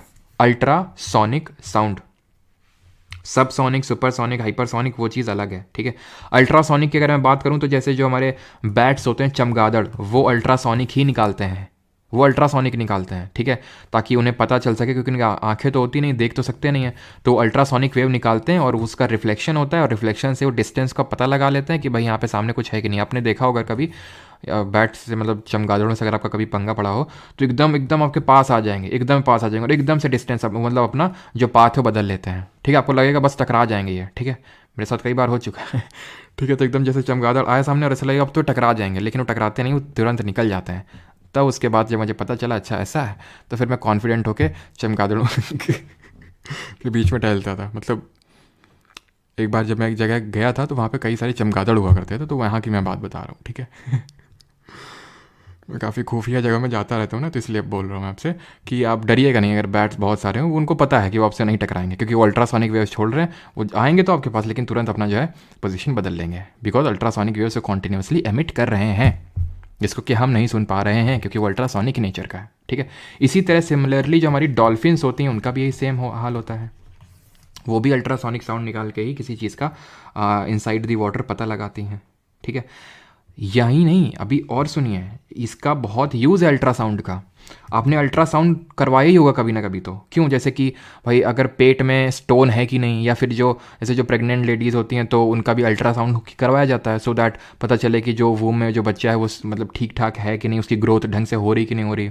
यहाँ तक कि अल्ट्रासाउंड बैंड भी है, किस सेंस में, कि जो जेंडर है ना, जेंडर डिटर्मिनेशन के पर्पज़ से, क्योंकि वो जेंडर भी बता देता है कि जो वूम में जो बेबी है तो वो मेल है फीमेल है। तो ये एकदम प्रोहिबिटेड है गवर्नमेंट की तरफ से, और ये होना भी नहीं चाहिए, it is a very bad thing, ठीक है। तो ये गवर्नमेंट ने मतलब क्राइम है ये करवाना, ठीक है। मतलब जो कर रहा है वो भी और जो करवा रहा है वो भी, दोनों क्राइम के तहत आते हैं, ठीक है। जैसे कि किडनी स्टोन हो गया है, तो किडनी स्टोन का भाई पता लगाने और उसको तोड़ने के लिए भी यूज़ किया जाता है। आप किडनी स्टोन को कैसे भाई करेंगे, तो किडनी स्टोन में अल्ट्रासोनिक की जो वेव्स डाली जाती हैं इतनी भयंकर होती हैं ये, कि उसको तोड़ देती हैं और फिर यूरिन के थ्रू पास हो जाता है। या फिर कुछ और जो हमारे इंटरनल ऑर्गन्स हैं उनका पता लगाने के लिए कि वो सही सलामत हैं कि नहीं, क्या वहाँ पर दिक्कत आ गई, कुछ फंस तो नहीं गया है, तो उसके लिए हम अल्ट्रासाउंड, क्यों? क्योंकि अल्ट्रासाउंड जो सोनिक वेव्स होती हैं, इनकी पेनेट्रेटिंग पावर बहुत ज़्यादा होती है। पेनेट्रेटिंग पावर यानी कि जो भेदन क्षमता होती है वो बहुत ज़्यादा होती है। तो ये हमारे जो पेट होता है, यानी कि जो स्किन होता है, जो फ्लैश होता है, उससे पेनेट्रेट, यहाँ तक कि आप मतलब कोई मेटल है ना, मेटल उससे भी पेनेट्रेट कर जाती हैं। पेट तो बहुत बहुत दूर की बात है, ये जो मेटल है उससे भी पेनेट्रेट कर जाती हैं जो हमारी अल्ट्रासोनिक वेव्स होती हैं। तो इनका पेनेट्रेटिंग पावर बहुत ज़्यादा होता है, और इसीलिए इनको हम डिफरेंट जगहों में यूज़ करते हैं। यहाँ तक कि आपने नाम सुना होगा सोनार का, जिसको कि हम बोलते हैं, यहाँ पे लिख देता हूँ मैं, ठीक है। सोनार का आपने नाम सुना होगा, ठीक है, सॉरी सोलर बोल, साउंड नेविगेशन एंड रेंजिंग, ठीक है, साउंड नेविगेशन एंड रेंजिंग। तो ये क्या होता है, ये होता क्या, ये सोनार, सोनार होता है जहाँ पे हमारे जो शिप्स होते हैं इसी पर्टिकुलर टेक्निक का यूज़ करते हैं, जहाँ पे वो अल्ट्रासाउंड वेव्स के फिर अल्ट्रासोनिक वेव्स को रिलीज़ करते हैं, ठीक है। जैसे शिप है तो उसका डेप्थ का पता लगाते हैं कि हम अभी कितने ऊंचाई में, कितना और गहरा है, कोई सामने कोई ऑब्जेक्ट तो नहीं है, वो सारी चीज़ों का जो पता है वो यहीं से लगाया जाता है। साउंड नेविगेशन एंड रेंजिंग एक डिवाइस होती है जो कि अल्ट्रासोनिक वेव्स का यूज़ करके ऐसी चीज़ों का पता लगाती है कि भाई कोई चीज़ कितनी, कोई दूर है, कितनी पास है। क्लियर है यहाँ तक? किसी कोई डाउट? अब हम करते हैं क्वेश्चंस यहाँ पे। शिप में यूज़ होगा,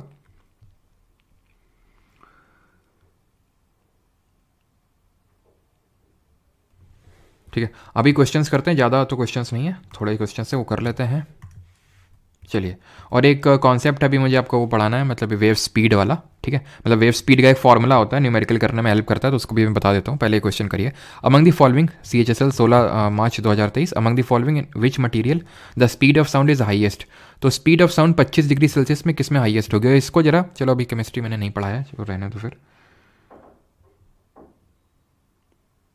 हमारे यहाँ भी प्राइवेट हॉस्पिटल में लाख ऑफ रुपीज़ के डॉक्टर इलीगल अल्ट्रासाउंड करते हैं। अच्छा करते हैं, हो कहाँ से? हरियाणा से हो क्या? क्योंकि हरियाणा में काफ़ी ज़्यादा मतलब होता था, अभी तो नहीं पता है, होना नहीं चाहिए वैसे तो, एक कायदे से बिल्कुल नहीं होना चाहिए, है ना, क्या कि नहीं? मतलब मुझे समझ आते लड़के कौन सा ऐसा क्या कर देते हैं भाई मतलब आजकल तो सारी चीज़ें एकदम इक्वल अपॉर्चुनिटीज़ है, काफ़ी लोग खुश हो जाते हैं, वो लड़का हुआ, लड़का हुआ, लड़की हुआ, तो मतलब कुछ लोग तो गम में डूब जाते हैं। क्यों भाई, क्या हो गया ऐसा? तुम भी तो लड़के ही हो तुमने तुमने क्या उखाड़ लिया? तो among the following in which material the speed of sound is highest eight, तो किस में हाईएस्ट होता है? निकल, स्टील, आयरन या फिर एल्यूमिनियम? तो आंसर हो गया एल्यूमिनियम, ने देखा था। ठीक है, एल्यूमिनियम में हाईएस्ट होता है, देन निकल में होता है, देन स्टील में होता है, ये ऑर्डर होता है। ठीक है, which of the following is not correct regarding sound? Haryana में होता ही है ना कि मतलब जहाँ पे लिटरेसी रेट कम होती है वहाँ पे ज़्यादा देखने को मिलती हैं चीज़ें, है कि नहीं? तो is not correct regarding the sound, sound can travel through vacuum, यही गलत हो गया, क्योंकि साउंड तो एक लॉन्गिट्यूडनल वेव है, अनुदैर्ध्य तरंग है, और लॉन्गिट्यूडनल वेव है, साथ ही साथ मैकेनिकल वेव है, यांत्रिक वेव है, यांत्रिक तरंग है। तो ये कभी, इनको मीडियम चाहिए प्रोपगेशन के लिए, ये नो मीडियम यानी वैक्यूम में ट्रैवल ही नहीं कर सकते हैं। ठीक है, गजब बेइज्जती नहीं कर रहे हैं, मतलब लड़के भी अच्छे हैं, ये थोड़ी ना बोले लड़के ख़राब होते हैं, लड़के भी जैसे लड़के हैं वैसे लड़कियाँ हैं, बराबर इक्वल है, no one is greater no one is lower. ठीक है, लेकिन ये बोलना कि अब, क्योंकि वही है ना कि जो जैसे हमारी राइट टू इक्वालिटी है आर्टिकल 14 to 18 में, लेकिन article 15 sub clause 3, article 16 sub clause 4 ये बोलता है कि रिजर्वेशन दिया जा सकता है। क्यों? क्योंकि पहले से अंडर प्रिविलेज्ड हैं। तो अगर हम देखें गर्ल्स, तुम लोग बोलोगे कि लो सर गर्ल्स का ही फेवर उतनी देर से ले रहे हैं, ऐसी बात नहीं है। ठीक है बिहार में बहुत होता है, साउंड लॉन्गिट्यूडनल होती है, बिल्कुल। चलिए, तो loudness of sound is proportional to the dash of the amplitude of vibration produced during the sound. तो लाउडनेस हमें पता है कि एम्पलीट्यूड पे डिपेंड करती है, फिर एम्पलीट्यूड, हाँ लाउडनेस एम्पलीट्यूड पे डिपेंड करती है। एम्पलीट्यूड क्या होता है? ये चीज़ है ना, कि वेव अपनी मीन जो पोजीशन है उससे कितना ऊपर उछली है या फिर कितना नीचे गई है, दैट इज कॉल्ड एज उसका लाउडनेस। ठीक है, अब जो लाउडनेस है वो एक्चुअल में उसके स्क्वायर से डिपेंड करती है, स्क्वायर से, यानी कि एम्पलीट्यूड जितना होगा उसका स्क्वायर होगा लाउडनेस। ठीक है, तो ऑप्शन नंबर सी यहाँ पे सही आंसर होगा। What is the study of production and propagation of sound wave called? So study of production of sound, produce कैसे होता है? वाइब्रेशन से, जो दो ऑब्जेक्ट वाइब्रेट करते हैं। एंड प्रोपगेट कैसे होता है? मीडियम की नीड होती है, सॉलिड में सबसे ज़्यादा, लिक्विड में, देन गैस में, और फिर मैंने देखा कि सॉलिड में भी सबसे ज़्यादा एल्यूमिनियम में, देन निकल में, देन स्टील में। ठीक है, और यहाँ पे सही आंसर क्या हो जाएगा? इसको ऑप्टिक्स, तो भाई जो लाइट रे वाला होता है ना उसको ऑप्टिक्स बोलते हैं। आंसर यहाँ पे होगा एस्ट्रोफिजिक्स तो नहीं होगा। ठीक है, ऑप्शन नंबर डी यहाँ पे सही आंसर होगा, acoustics. If an object executes 10 oscillations per second then its frequency in kilohertz is equal to, बताइए जल्दी से। CPO 2020 में क्वेश्चन पूछा गया, देखते हैं कितने लोग इसका आंसर दे पाते हैं। अब यहाँ पे 10 oscillations per second हो रहे हैं, इसका मतलब क्या है? इसका मतलब ये है सर, एक सेकंड में 10 ऑसिलेशंस हो रहे हैं, ये है इसकी फ्रीक्वेंसी। फ्रीक्वेंसी कितनी हो गई इसकी सर? 10 यानी कि 10 बार ऑसिलेट कर रही है, 10 बार वाइब्रेट कर रही है एक सेकंड में, तो इसकी फ्रीक्वेंसी 10 हो गई। ठीक है, लेकिन किलो हर्ट्ज में पूछा है, तो किलो हर्ट्ज में 1000 से भाग कर देंगे। अगर कोई चीज़ 1 किलो हर्ट्ज में 1000 हर्ट्ज होते हैं, लेकिन हमें हर्ट्ज को किलो हर्ट्ज में कन्वर्ट करना है, यानी छोटी से बड़ी यूनिट में जाना है, तो अगर हमें छोटे से बड़े में जाना है तो डिवाइड करते हैं, 1 0 से 1 0 कैंसिल, 1 0 पॉइंट बढ़ा देगा और पॉइंट के बाद भी 1 0 लग जाएगा, यानी कि यहाँ पे ऐसे ऑप्शन नंबर बी आंसर हो जाएगा, 0.01 hertz. Vibration of which of the following produces only odd harmonics? ये थोड़ा सा ठीक, मतलब अच्छा, मतलब एक तरह से ऑड वन आउट टाइप का क्वेश्चन है कि कौन सा ऑड हार्मोनिक प्रोड्यूस करेगा। ऑड हार्मोनिक का मतलब पता है क्या होता है? ऑड हार्मोनिक का मतलब है कि एक फ्रीक्वेंसी 3, 5, 7, मतलब वो इवन प्रोड्यूस करता ही नहीं है। तो अगर हमें ऐसे ऑड हार्मोनिक्स प्रोड्यूस करने हैं तो हम यहाँ पे एक क्लोज्ड ऑर्गन पाइप लेते हैं, an air column in a closed organ pipe. Option number A यहाँ पे सही आंसर होगा, ये भी CPO 2020 का क्वेश्चन है। अगले क्वेश्चन पे आते हैं, that is what is the approximate speed of sound in distilled water? CHSL 2020, distilled water में कितनी स्पीड होती है? अभी डिग्री सेल्सियस और फ़ारेनहाइट कैसे क्या कन्वर्जन हुआ ये हम केमिस्ट्री में पढ़ेंगे इसको। जैसे कि डिग्री सेल्सियस से अगर हमें केल्विन में जाना है तो हमें 273 को जोड़ना होता है। ठीक है, डिग्री सेल्सियस से अगर हमें जाना है फ़ारेनहाइट में तो इस तरह से ये सब इसके फॉर्मूले होते हैं। ठीक है, सॉरी यहाँ पे 9/5 होगा। ठीक है, आप डिग्री सेल्सियस में 9/5 कर दीजिए तो यहाँ पे आपका निकल के आ जाएगा ये फ़ारेनहाइट में। तो ये हमारे कन्वर्जन के फॉर्मूले होते हैं। आज ही मैंने PYQ बेस्ड जो लेक्चर होता है उसमें पढ़ाया भी था इस चीज़ को। तो खैर यहाँ पे सही आंसर क्या होगा? पूछ रहा है कि डिस्टिल्ड वाटर में कितना होता है। तो मैंने आपको बताया था किस तरह से याद कर सकते हो कि जो वास्को डी गामा इंडिया कब आया था? 1498 में। इस तरह से याद कर सकते हैं। Bats search out prey and fly in dark night by emitting and detecting reflections of which type of sound wave? किस तरह की? मतलब 2020 में भर के आई थिंक क्वेश्चन पूछे इन्होंने। ठीक है, वास्को डी गामा सही है, शिवांगी अनिकेत सही है, 1498, सोनू 1498 सही है सभी का। तो सही आंसर यहाँ पे क्या होगा? अल्ट्रासोनिक होगा। भाई सब सोनिक क्या हमने देखा था? मैक नंबर 1 से कम, हाइपरसोनिक मैक नंबर 5 से ज़्यादा सोनिक वेव्स तो हमने देखा था। ठीक है, सोनिक का मतलब वही है कि भाई एक है, ठीक है। तो ऑप्शन नंबर डी यहाँ पे सही आंसर होगा, अल्ट्रासोनिक वेव्स। इंफ्रासोनिक क्या होती हैं, जल्दी से बताइए। इंफ्रासोनिक होती हैं जिनका फ्रीक्वेंसी 20 हर्ट्ज से कम होता है, और अल्ट्रासोनिक क्या होती हैं जिनका 20 किलो हर्ट्ज से, फिर 20,000 हर्ट्ज से ज़्यादा होती है। What is the velocity of sound in air, velocity of sound in air, air में कितनी होती है, तो ये होती है 343 मीटर पर सेकेंड। ऑप्शन नंबर सी ये सही आंसर होगा। The sound of thunder is heard much later than the flash of light is visible, what does it represent, गड़गड़ाहट की आवाज़ प्रकाश की चमक दिखाई देने की तुलना में बहुत बाद में सुनाई देता है। यह क्या दिखाता है, ये दिखाता है कि जो स्पीड ऑफ साउंड है वो कम है than the speed of light.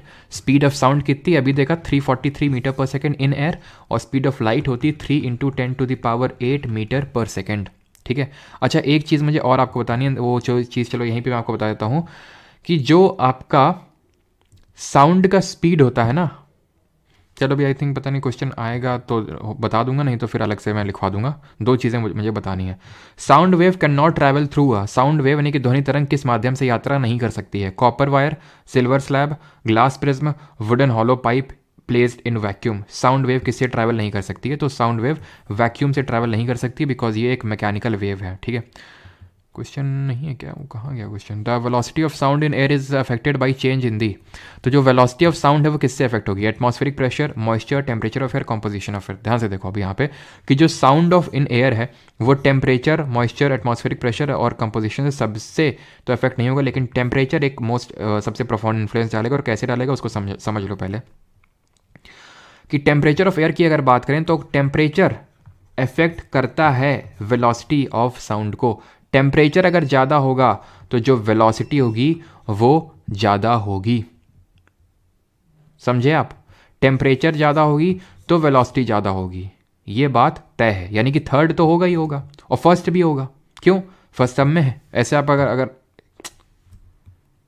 ऐसे आप इसको कर सकते हो, फर्स्ट भी होगा थर्ड भी होगा, ठीक है। तो फर्स्ट भी होगा थर्ड भी होगा, यानी कि ये नहीं हो सकता है। अब बचा क्या, 1 2 3, 1 3 4, यानी 2 और 4 में कोई एक होगा। मॉइस्चर, कॉम्पोजिशन ऑफ एयर, तो कॉम्पोजिशन से भाई ये डिटरमाइन ज़्यादा कुछ नहीं करता। कॉम्पोजिशन का मतलब जैसे नाइट्रोजन कम हो गई थोड़ी सी, ऑक्सीजन ज़्यादा हो गई, ये नहीं। मॉइस्चर बिल्कुल इफेक्ट डालेगा, ठीक है। तो यहाँ पे सही आंसर क्या होगा, option number B 1 2 and 3। If Vm is the velocity of sound in moist air and Vd is the velocity of sound in dry air, then क्या होगा। यानी कि एक तरह से आपसे ये पूछना चाह रहा है ये क्वेश्चन कि जो स्पीड ऑफ साउंड है is greater in moist air और ड्राई एयर। ऑप्शंस आपके हैं Vm greater than Vd, Vm less than Vd, Vm equal to Vd, या फिर नन ऑफ दीज। सर नहीं जी, ये पेड बैचेस की मतलब क्लासेस, इसलिए वीडियोस जो है प्राइवेट हो जाती है। मैं आपको रोज़ ये चीज़ बताता हूँ, ठीक है। चलो तो यहाँ पे सही आंसर क्या होगा, सही आंसर ये होगा कि जो मॉइस्ट एयर होती है उसमें स्पीड ऑफ साउंड ज़्यादा होती है, तो यानी कि Vm will be greater than Vd, option number first, ठीक है। क्यों, क्योंकि मॉइस्ट एयर में क्यों ज़्यादा, speed of sound in moist air क्यों ज़्यादा होती है, क्योंकि मॉइस्ट एयर की जो डेंसिटी होती है वो कम होती है। कम डेंसिटी होगी, ज़्यादा जल्दी ट्रैवल करेगा, ठीक है। 15th, with the increase in temperature frequency of sound from an organ pipe decreases, increases, remain and change, या फिर चेंजेस इराटिकली। तो टेम्परेचर इंक्रीज होगा तो स्पीड तो इंक्रीज होगी, साथ साथ फ्रीक्वेंसी ऑफ साउंड भी इंक्रीज होगी, ठीक है। अब इस क्वेश्चन को करिए, यहाँ पे मुझे आपको एक चीज़ नहीं बतानी है, that is stationary wave of frequency इतनी है, यानी कि वेव स्टेशनरी वेव फ्रीक्वेंसी दी हुई इतनी, वेलोसिटी दी हुई इतनी, आपको distance between a node and the neighbouring anti node बताना है। ये क्या होता है, ये distance between a node and the neighbouring anti node, ये क्या होती है चीज़, ये कोई और चीज़ नहीं बल्कि वेवलेंथ है, वेवलेंथ लैम्डा। वेवलेंथ क्या होता है, वेवलेंथ होता है सक्सेसिव क्रस्ट और ट्रफ के बीच में क्या कितना डिफरेंस, जैसे ये हो गया ये, ठीक है। वेव यहाँ से ट्रैवल करी, ठीक है, कहाँ तक, यहाँ तक ट्रैवल करी, ठीक है, या फिर यहाँ से इस तरह से ट्रैवल करी। ये क्रस्ट है पहला, ये दूसरा क्रस्ट है, ये तीसरा क्रस्ट है, ये चौथा क्रस्ट है, ये पहला ट्रफ, ये दूसरा ट्रफ, ये तीसरा ट्रफ। तो सक्सेसिव क्रस्ट या सक्सेसिव ट्रफ के बीच जो डिस्टेंस है उसको लैम्डा बोलते हैं, वेवलेंथ बोलते हैं, वेव की लेंथ बोलते हैं। सब वेव की लेंथ को रिप्रेजेंट कर रहे हैं, ठीक, वेव की लेंथ को रिप्रेजेंट कर रहे हैं। अब जो वेव की लेंथ है, वेव की लेंथ है वो स्पीड पे डिटरमाइन करेगी एक तरह से, अगर मैं बोलूँ तो कैसे, ये v है वेलोसिटी, इसका मैं जनरल फॉर्मूला लिख रहा हूँ, v is equal to n lambda formula होता है, फिर v is equal to mu lambda formula होता है, एन यहाँ पे फ्रीक्वेंसी यानी कि v is equal to lambda upon में t लिख सकता हूँ, यानी कि जो वेलोसिटी ऑफ साउंड है वो इन्वर्सली प्रोपोर्शनल होगी टाइम के। बिल्कुल बात सही है, क्यों? अगर वेलोसिटी ज़्यादा होगी, स्पीड, उसकी स्पीड ज़्यादा होगी वेव की, तो टाइम कम लेगी वो ट्रैवल करने के लिए, सिंपल सी बात है। और उसकी लेंथ ज़्यादा होगी, ये भी बात सही है, उसकी लेंथ भी क्या होगी, ज़्यादा होगी। तो ये जनरल फॉर्मूला होता है, ठीक है? अगर समझ में आया तो ठीक, नहीं तो रट्टा मारा जिंदाबाद। And that is v is equal to nu lambda. अब न्यू क्या है, फ्रीक्वेंसी है, लैम्डा क्या है, वेव लेंथ है, तो v is equal to lambda upon T भी लिख सकता हूँ, या फिर क्यों टी लिखूँ, न्यू यहाँ पे दिया हुआ है, फ्रीक्वेंसी कितना दिया हुआ है, 300 हर्ट्ज। यहाँ पे वेलोसिटी कितनी दी हुई है, 1200 मीटर पर सेकेंड। और यहाँ से हमसे पूछा क्या है, distance between the node and the neighbouring anti node, और यही तो होता है लैम्डा यानी कि वेवलेंथ। 2 जीरो से 2 जीरो कैंसिल आउट होंगे, यहाँ पे 4 आ जाएगा, lambda equal to 4 metre, option number D. ठीक है, तो लैम्डा आपको पता है ना कि क्या होता है, सक्सेसिव क्रस्ट या फिर सक्सेसिव ट्रफ के बीच के जो अंतर होता है उसको, ठीक है, उसको बोलते हैं ये। ठीक है, फ्रीक्वेंसी का मतलब क्या है कि एक सेकंड में वेव जो है कितनी बार वाइब्रेट करी, उसको बोलते हैं frequency. The phenomena where a sound produced is heard again due to reflection is called as, क्या बोलते हैं उसको, मिराज। अभी हम लोग आगे पढ़ेंगे, that is called as an echo. ठीक है, और एको, डिस्टिंक्ट एको सुनने के लिए कितनी डिस्टेंस नीडेड है सोर्स और रिफ्लेक्टर के बीच में, और यहाँ पे हमारे क्वेश्चंस होते हैं ख़त्म।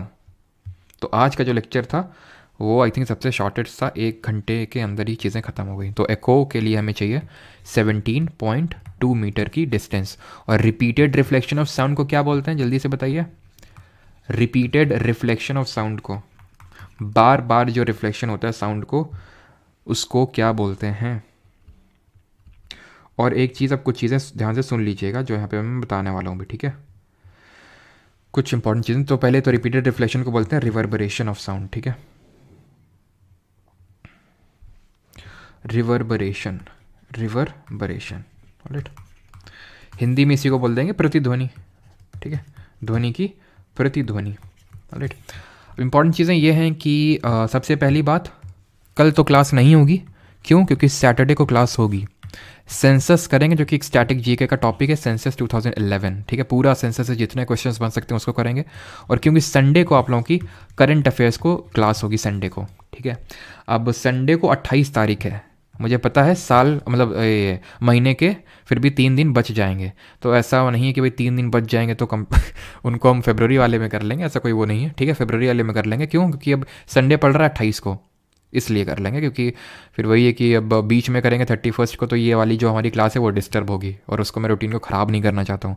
ठीक है, रही बात 3 दिन की, तो वो जो बाकी 29, 30, 31 हैं उनको मैं वैसे भी मैं एकदम अपडेटेड ही करंट अफेयर में देता हूँ। जैसे कि जो आप इंस्टाग्राम पे भी आप लोग कुछ देते, मतलब देखते होगे आप में से काफ़ी लोग इंस्टाग्राम पे भी एकदम ही लेटेस्ट होते हैं वो। ठीक है, ऐसे नहीं कि 2 दिन, 3, 4 दिन, 5 दिन, हो सकता है 1-2 हों, लेकिन यूजुअली लेटेस्ट ही रहते हैं। तो वो हम फरवरी में कर लेंगे, जो 29, 30, 31 के हैं। ठीक है, तो संडे को एक क्लास होगी। बाकी जो लोग ऐप पे हैं तो नोटिफिकेशन चेक कर लीजिएगा, आपका जो टेलीग्राम है, टेलीग्राम पे एक नोटिफिकेशन चेक कर लीजिएगा, मैंने कुछ डाला है उसमें। ठीक है, तो मतलब आप लोगों की कल एक ऐसी ही क्लास होगी एप्लीकेशन पे सुबह 8 बजे, कल 8 AM पे। ठीक है, कल मतलब बाकी लोग ये ना सोचे कि मतलब कुछ मैं कुछ अलग से करवा दूंगा उन लोगों को, मतलब ऐसे ही रैंडम वो डिस्कशन टाइप होगा, ये कुछ सिलेबस से रिलेटेड चीज़ नहीं होगी। तो अब बाकी लोग ये मत सोचना कि मतलब कुछ एक्स्ट्रा वहाँ पे होने वाला है, बस ऐसे ही रैंडम।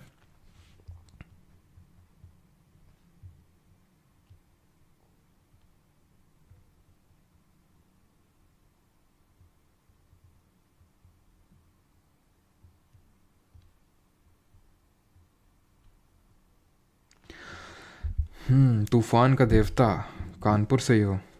वर्तल, क्या वर्टल ऐप, अच्छा वार्ताल। डाउट सर, मैंने कभी PYQ फॉलो नहीं किया, कौन सा PYQ सीरीज़ फॉलो करूं सर? लेटेस्ट वाला ही करो, और कौन सा करोगे अभी, जब कोई नहीं किया तो फिर लेटेस्ट वाला ही करो। ऐसा कोई ऐसा नहीं कि जो पहले वाले नहीं किए पुराने वाले, तो नए वाले आप नहीं कर पाओगे। सर वेवलेंथ क्या है? वेवलेंथ जो है ना, हमारी हाइट है, ऊपर से नीचे हमारे बाल से लेके पैर तक नापोगे तो उसको वेवलेंथ बोलते हैं। पूरी कहानी ख़त्म हो गई, रामायण ख़त्म हो गई, अब पूछ रहे हैं कि सीता कौन थी।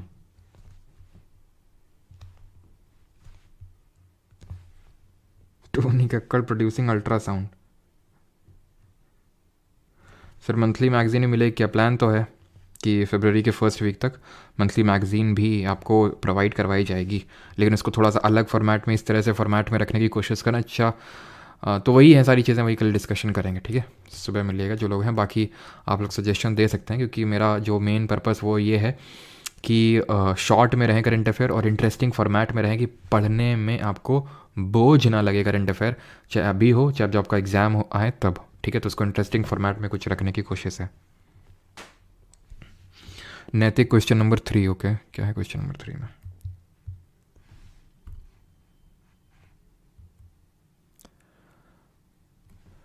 Loudness of sound is proportional to the dash of the amplitude of the vibration producing the sound.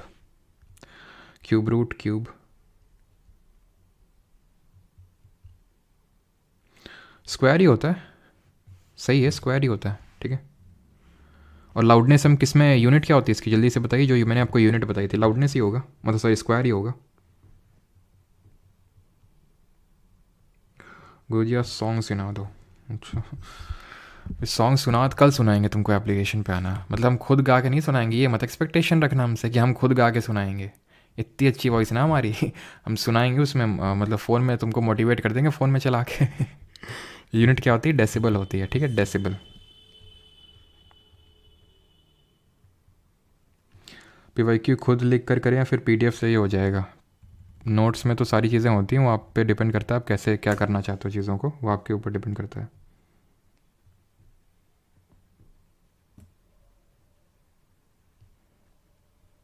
Sir वो ऐप पे पर्टिकुलर टॉपिक के क्वेश्चन की क्विज़ करवाना लेते हैं। हाँ, उससे क्विज़ करवाने वाले हैं, तो उसको भी लेके भी कल कुछ ऐसा ही डिस्कशन हम लोग करेंगे। बाकी तो CHSL मेंस का और जो जीके और कंप्यूटर वाला सेक्शन हुआ था वो लाइव क्विज़ वाले सेक्शन में अपलोड कर दिया है।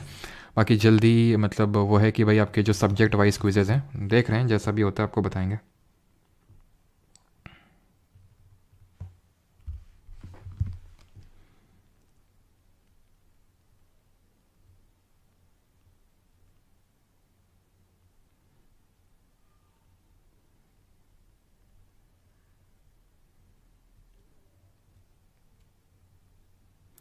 एलिफेंट की साउंड, एलिफेंट की इंफ्रासोनिक होती है।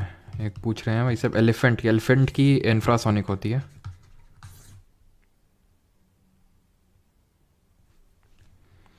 PYQ की कितनी क्लास और होंगी? भाई वो तो हमें भी नहीं पता कितनी क्लास और होंगी, और ये क्यों इतनी क्लास क्या होंगी, कौन सा एग्ज़ाम लगा है तुम्हारा है? क्या मतलब इतनी जल्दी किस बात की PYQ कितनी होंगी, कब ख़त्म होगा? अभी शुरू हुआ नहीं, ख़त्म कब होगा? जब हमें लगेगा कि हाँ हमने सारी चीज़ें पढ़ा दी हैं या फिर कोई एग्ज़ाम आ गया है, ठीक है, तो बंद हो जाएगी। मतलब एटलीस्ट ये मान के चलो कि 30 लेक्चर्स तो होंगे ही एक PYQ सीरीज़ में।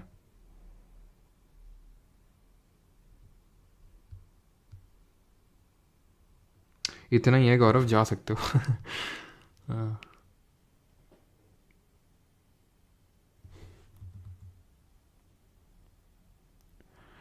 λ/2 क्यों होगा? Distance between node and, okay okay okay okay okay, ठीक ठीक ठीक। यहाँ पे जो डिस्टेंस पूछी है, ठीक है, सही पॉइंट यहाँ पे नोट किया, दैट इज़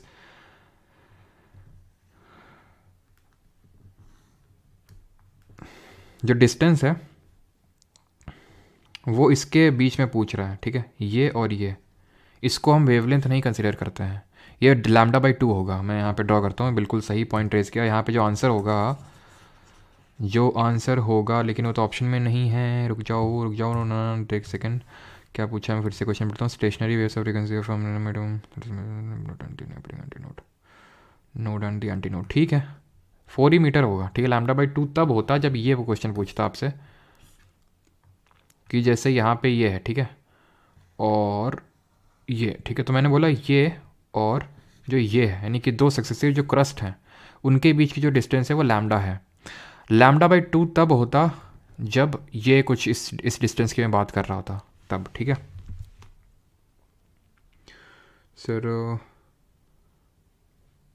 फिज़िक्स अगले वीक तक रहेगी, देन उसके बाद जो है आपका स्टार्ट हो जाएगा अगला सब्जेक्ट।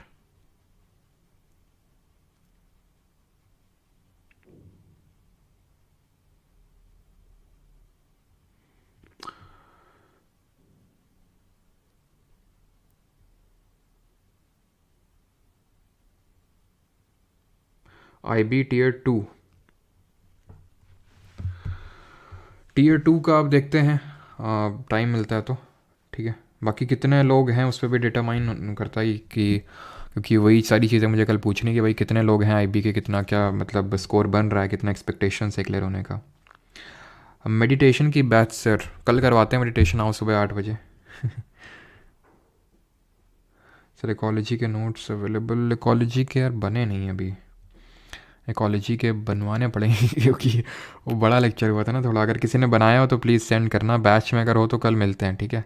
कल चीज़ें डिस्कस करते हैं। Thank you Isha Agarwal. और GD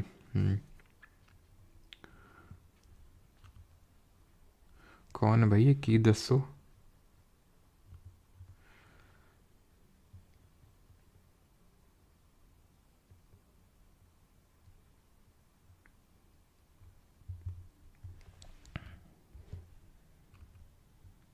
चलिए भाई, थैंक यू सभी को। और किसी को कोई डाउट तो नहीं है? अभी देख लेते हैं एक बार और।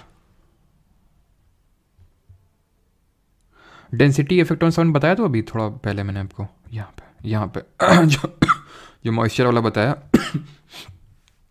कि भाई जितना ज़्यादा मॉइस्चर होगा उतना ही डेंसिटी कम होगी, ठीक है।